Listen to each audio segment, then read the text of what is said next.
ጌታ ይባረክ የእግዚአብሔር ስም ይባረክ። የማነባው ቲቶ ላይ ያለው ነው። ቲቶ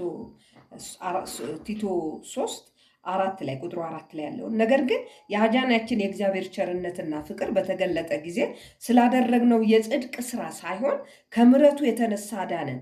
የዳነውም ደግሞ ልደት በሆነው በመታጠብ በመንፈስ ቅዱስ መታደስ ነው።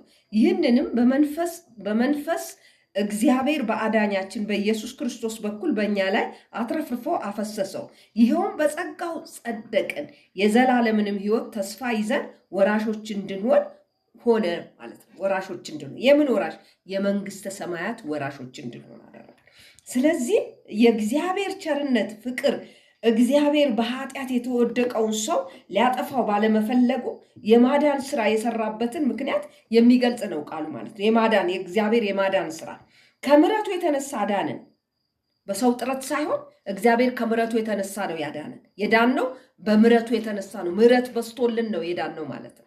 እግዚአብሔር አድኖናል ማለት ነው። ስለዚህ ብዙ ጥረት አያስፈልገንም ማለት ነው። የሚያስፈልገን በኃጢአት የወደቀውን ሰው ያነጻው የክርስቶስ ኢየሱስ ደም ነው ማለት ነው። አሁንም ወደ መንግስተ ሰማያት ሊያስገባን የሚችለው ክርስቶስ ኢየሱስ ብቻ ነው። በማመን ነው መንግስተ ሰማያት መውረስ የምንችለው። የእግዚአብሔር ልጅ መሆን የምንችለው በማመን ብቻ ነው። ማንን? ክርስቶስ ኢየሱስን በማመን ማለት ነው። አዳኛችን እሱ ነው። በእኛና በሱ መካከል ሊገባ ጣልቃ የሚገባ ወይም በእኛና በሱ መካከል አማላጅ ሆኖ ሊገባ የሚችል የለም። የሞተልን ኢየሱስ ነው። መንግስተ ሰማይ የሚያወርሰን ኢየሱስ ነው። ያዳነን ኢየሱስ ነው። የዳነውን በሱ ነው። የምንገባውን በሱ ነው ማለት ነው። ሌላ በር የለም። ክርስቶስ ኢየሱስ ነው። እውነት እሱ ነው። ህይወት እሱ ነው። መዳን የምንችለው እሱ ነው። ዛሬ እንኳን ብናልፍ ወይም ዛሬ ጌታ ቢመጣ ወደ መንግስተ ሰማያት መግባት የምንችለው ክርስቶስን ስናውቅ ብቻ ነው። ክርስቶስ ካላወቀን ልንገባ ማንም ሊያስገባን አይችልም። መላእክቶች አያስገቡንም። ሌሎች ነገሮች የሚባሉት ነገር አያስገቡንም። መላእክቶች እግዚአብሔር በሚልካቸው ጊዜ ወደ ተላኩበት የሚሄዱ መልእክተኞች ናቸው እንጂ መንግስተ ሰማያት የሚያወርሱን አይደሉም።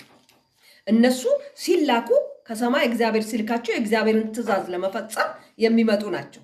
መልእክት ይዘው የሚመጡ ናቸው። ወደ ሰው የሚመጡ የሚላኩ ናቸው እንጂ የሚያድኑን አይደሉም። በእኛና በእግዚአብሔር መካከል ጣልቃ ገብተው ሊያድኑን የሚችል የለም። ማንም ሊያድነን አይችልም። ሊያድነን የሚችለው ክርስቶስ ኢየሱስ ብቻ ነው። አምልኮ የሚገባው እሱ ነው። ስግደት የሚገባው እሱ ነው። ክብር የሚገባው እሱ ነው። ሌሎች ክብር የሚፈልጉ ከንቱ ነው። ክብር ስንሰጥ ዝም ብለን ነው የምንደክመው ማለት ጉልበታችንን እናደክማለን። ስንሰግድም ደግሞ ደክመን ነው በቃ ኃይል እንጨርሳለን ማለት ነው። ለማንድንበት ተስፋ ለሌለው ነገር ኃይል እንጨርሳለን። እነሱም በሰማው ነው ይስቁብናል። ለምን? ዋናው ኢየሱስ ነው። ሊያድነን የሚችል ኢየሱስ ነው። ፈጣሪ ዋናው እያለ የሞተው እያለ ተፈጣሪውን እናመልካለን። ለተፈጣሪውን